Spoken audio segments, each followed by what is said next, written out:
Tienes 19 años y llevas cadenas en los tobillos, duermes entre 5 soldados ingleses que te observan día y noche, no puedes moverte sin que te toquen, no puedes hablar sin que te escuchen, no puedes llorar sin que se burlen. Estás en una celda oscura en Rouen y sabes que no saldrás viva de aquí. Pero lo peor no es la muerte, lo peor es lo que están construyendo alrededor de tu nombre antes de matarte, la forma en que están convirtiendo cada palabra que dijiste en prueba de herejía, cada visión en pacto demoníaco, cada victoria en blasfemia, porque matarte no es suficiente, necesitan destruir lo que representas para que nadie más se atreva a creer que Dios habla a través de una campesina. Hace 6 meses eras la esperanza de Francia, cabalgabas al frente de ejércitos que creían en ti, liberaste Orleans cuando nadie más lo intentaba. Pusiste una corona sobre la cabeza de un rey que te debe todo y ahora ese mismo rey no envía a nadie a rescatarte. Te capturaron los borgoñones en Compiègne,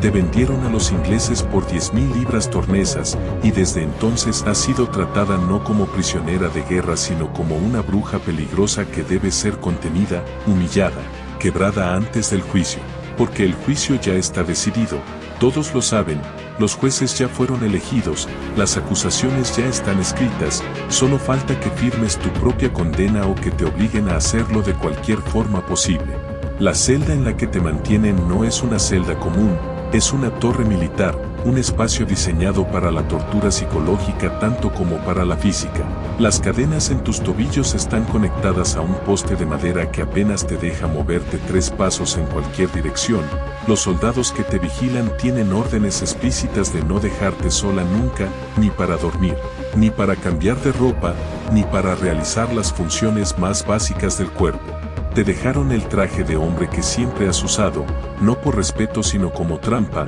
porque llevar ropa masculina es uno de los cargos de herejía más fáciles de probar. Y cada día que la usas es un día más de evidencia en tu contra. El frío de diciembre se filtra por las piedras húmedas, duermes sobre paja sucia que nunca cambian, comes pan duro y agua turbia una vez al día, tus manos están agrietadas, tu pelo corto está lleno de mugre, tu cuerpo está adelgazando porque no puedes retener comida cuando vives en estado constante de alerta. Los soldados hablan de ti como si no estuvieras presente, hacen bromas sobre violarte, sobre lo que pasará cuando te quiten las cadenas, sobre cuánto falta para que tu cuerpo sea cenizas y tu nombre solo sea recordado como advertencia. Y tú no puedes responder, no puedes defenderte, porque cualquier palabra puede ser usada en el juicio, cualquier gesto puede ser interpretado como posesión demoníaca, cualquier mirada directa puede ser leída como orgullo herético.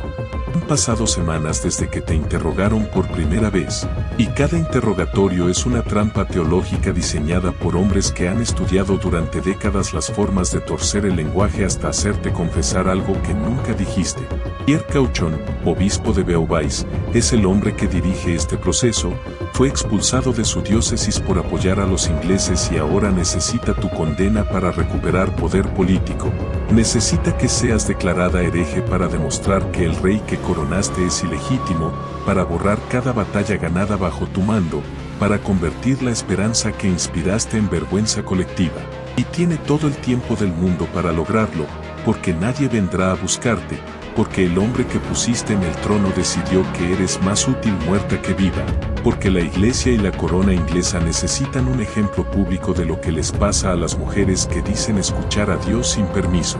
El juicio comienza el 21 de febrero de 1431, no en una corte civil sino en una sala de la capilla del castillo de Rouen,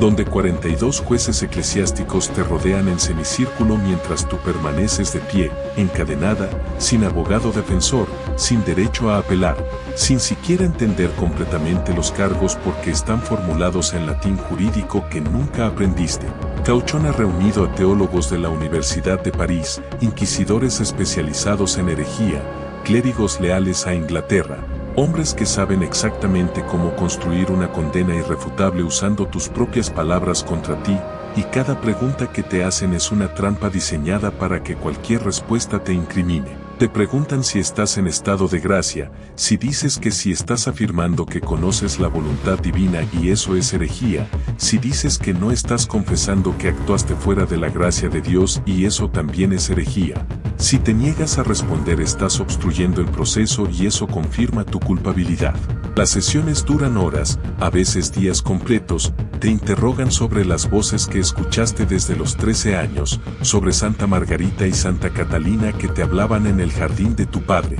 sobre el arcángel Miguel que te ordenó liberar Francia, y cada detalle que das es diseccionado hasta convertirlo en evidencia de posesión demoníaca. Te preguntan cómo sabías que eran voces santas y no demonios engañándote. Te preguntan por qué Dios elegiría a una campesina analfabeta en lugar de comunicarse a través de la jerarquía establecida de la iglesia. Te preguntan si tocaste las coronas de las santas, si oliste su perfume, si viste su cabello, y cada descripción sensorial que ofreces es usada para sugerir que tuviste contacto carnal con entidades sobrenaturales, que tus visiones fueron alucinaciones heréticas o pactos explícitos con fuerzas oscuras. Te preguntan por qué usas ropa de hombre, y cuando explicas que es por protección en un ejército lleno de soldados, que es por necesidad práctica en campaña militar, que es para evitar que los guardias te violen en esta misma prisión, ellos ignoran tus razones y solo registran que te niegas a vestir como mujer, que rechazas tu naturaleza femenina,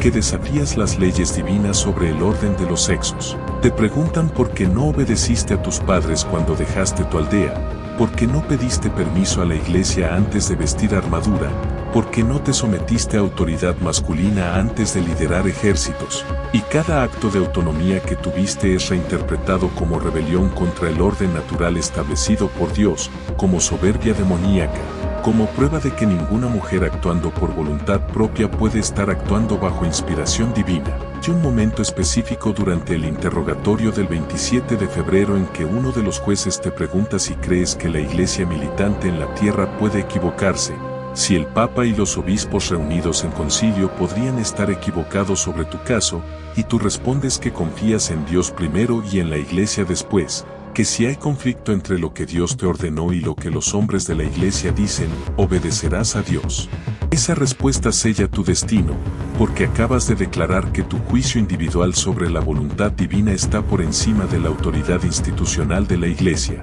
Y eso es exactamente la definición técnica de herejía que necesitaban escuchar, no importa que sea la misma convicción que movió a cada santo y mártir reconocido por esa misma institución, no importa que sea la base de cualquier fe genuina, lo único que importa es que dijiste en voz alta que la autoridad de tu experiencia divina supera la autoridad de estos hombres, y eso no pueden permitirlo porque si lo permiten en ti deberán permitirlo en cualquiera. Entre sesiones de interrogatorio vuelves a la celda, a las cadenas, a los soldados que ahora saben que serás condenada y se permiten más libertades, te tocan más, te hablan peor, te niegan comida como castigo por respuestas que diste en el juicio, y tú empiezas a entender que el proceso no es para descubrir verdad sino para fabricar justificación, que estos hombres no están buscando evidencia sino construyendo narrativa, que ya decidieron matarte y solo necesitan que el registro escrito del juicio demuestre que tu muerte fue legítima, teológicamente necesaria, un acto de piedad para salvar tu alma y proteger a la cristiandad de tu influencia corruptora. El 24 de mayo te llevan al cementerio de Saint-Ouen, te ponen frente a dos plataformas de madera, una para los jueces y otra para ti, y frente a una multitud reunida te leen en voz alta 70 acusaciones que resumen meses de interrogatorio, idolatría, invocación de demonios, rechazo a la autoridad eclesiástica, blasfemia por vestir como hombre, herejía por creer que tus voces vienen directamente de Dios sin mediación institucional. Te dicen que si no te retractas serás entregada al brazo secular, que significa la hoguera, que significa ser quemada viva frente a esta misma multitud en cuestión de horas, y te muestran la pira ya construida, la madera apilada, el poste central donde te atarán, todo preparado para que veas exactamente lo que te espera si no firmas la confesión que tienen lista. Tienes 19 años y has pasado meses encadenada,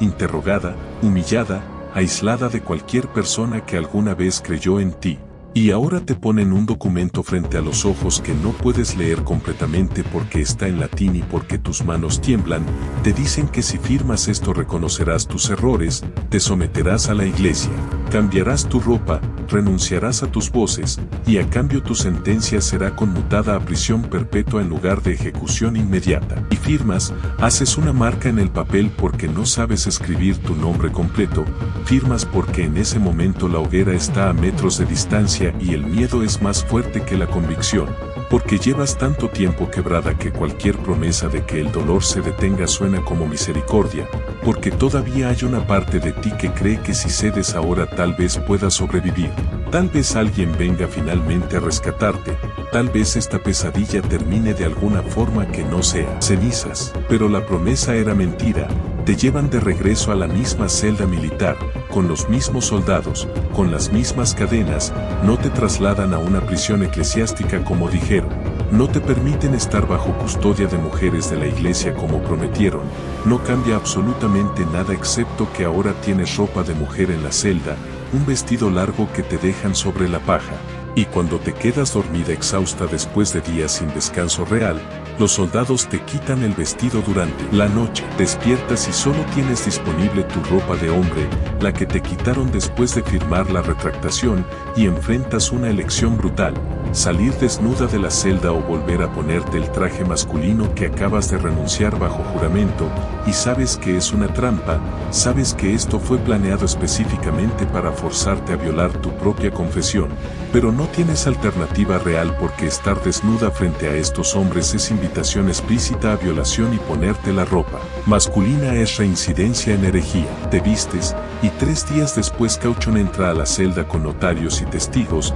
te encuentra usando ropa de hombre nuevamente, y eso es todo lo que necesitaba. Acabas de demostrar que tu retractación fue falsa, que volviste a caer en error herético, que eres reincidente y por lo tanto no hay redención posible. La ley canónica es clara sobre herejes relapsos y la sentencia es inapelable. Te preguntan por qué volviste a vestirte así y respondes que tus voces regresaron, que Santa Catalina y Santa Margarita te reprendieron por traicionarlas, que Dios te ha perdonado por firmar esa retractación bajo amenaza de muerte pero que no puedes seguir negándolo, y esa confesión es exactamente lo que necesitaban escuchar. Prueba de que nunca abandonaste tus creencias heréticas, de que la Iglesia fue misericordiosa al darte una oportunidad y tú la despreciaste, de que tu ejecución ahora no es castigo sino necesidad teológica. El 30 de mayo de 1431 te llevan a la plaza del Viejo Mercado en Rouen. Hay una multitud de miles de personas reunidas para verte morir.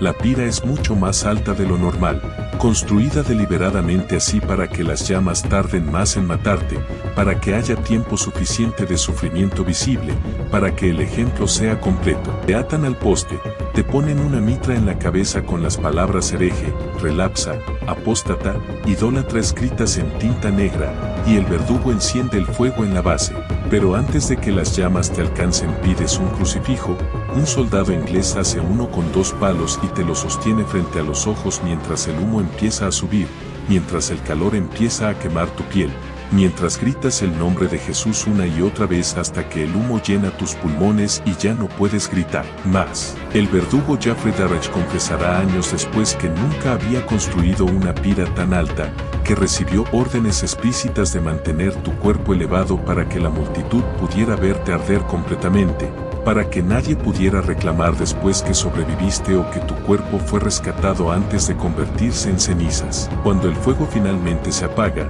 tus restos son expuestos públicamente para demostrar que estás muerta, que no hay milagro, que no hay resurrección, y después los queman por segunda vez, y después una tercera vez hasta que solo quedan fragmentos de hueso calcinado que arrojan al río Sena para que ningún lugar se convierta en santuario, para que ninguna reliquia sea venerada, para que tu nombre sea borrado tan completamente como tu cuerpo. Pero el borrado no funciona, porque 22 años después Francia gana la guerra que tú ayudaste a cambiar, los ingleses son expulsados, y el rey que coronaste necesita ahora limpiar su legitimidad de cualquier mancha de herejía. Necesita demostrar que su corona no vino de una bruja sino de una santa, y ordena un segundo juicio, uno de rehabilitación donde los mismos cargos son revisados por nuevos jueces que concluyen lo que era obvio desde el principio, que el proceso fue manipulado, que las confesiones fueron forzadas, que los jueces actuaron por interés político y no por fe, que fuiste condenada ilegalmente por hombres que necesitaban tu muerte más que tu verdad. En 1456 tu sentencia es anulada, en 1909 eres beatificada, en 1920 canonizada, convertida oficialmente en santa por la misma institución que te quemó viva. Y tu historia es reescrita como triunfo de fe en lugar de lo que realmente fue, un asesinato judicial ejecutado con precisión burocrática por hombres aterrorizados del poder que una mujer pobre podía tener si afirmaba hablar directamente con Dios. Lo que ocurrió en esa celda durante 8 meses no fue un juicio teológico, fue una demostración meticulosa de cómo el poder institucional destruye a quien no puede controlar, de cómo la ley puede ser instrumento de venganza si quien la escribe tiene suficiente autoridad para llamarla justicia, de cómo un Estado y una Iglesia pueden colaborar para eliminar a alguien y después llamarlo necesidad divina. No te mataron por lo que hiciste en batalla, te mataron por lo que representabas fuera de ella, por demostrar que una campesina analfabeta podía tener más claridad moral que reyes y obispos, por probar que la autoridad espiritual no necesita mediación institucional si viene de convicción genuina, por ser evidencia viviente de que el poder no siempre reconoce la verdad y la verdad no siempre necesita el permiso del poder para existir. 500 años después seguimos contando tu historia como relato de martirio heroico, pero eso suaviza lo que realmente pasó, convierte meses de tortura psicológica en narrativa de triunfo espiritual. Transforma tu miedo y tu dolor en simbolismo inspirador y olvida que pasaste tus últimos días encadenada entre hombres que te tocaban sin consecuencia, que firmaste una confesión falsa porque el terror es más fuerte que la fe cuando estás completamente sola, que gritaste pidiendo ayuda divina, mientras el fuego quemaba tu carne y ningún milagro llegó a detenerte el sufrimiento. No moriste en paz, no moriste resignada, moriste aterrorizada y traicionada por cada institución que alguna vez dijiste servir, y la única razón por la que tu nombre sobrevivió no fue porque la justicia finalmente triunfó, sino porque resultaste más útil como mártir que como advertencia, porque 500 años no fueron suficientes para borrar el hecho incómodo de que una adolescente sin educación formal tuvo razón cuando todos los hombres poderosos a su alrededor estaban equivocados. La historia no recuerda a Pierre Cauchon como villano absoluto, recuerda que actuó dentro de las normas legales de su tiempo, que siguió procedimientos establecidos, que obedeció a las autoridades que lo designaron. Y esa es quizás la lección más perturbadora de todo esto, que tu destrucción no requirió monstruos ni fanáticos, solo requirió hombres ordinarios haciendo su trabajo ordinario dentro de sistemas diseñados para proteger el poder de quienes ya lo tienen, y esos sistemas siguen existiendo hoy con distinta ropa y distinto lenguaje pero con la misma función esencial: identificar a quien amenaza el orden establecido y construir la justificación legal necesaria para eliminarlo mientras todos miran y nadie interviene porque todo se hizo según las reglas.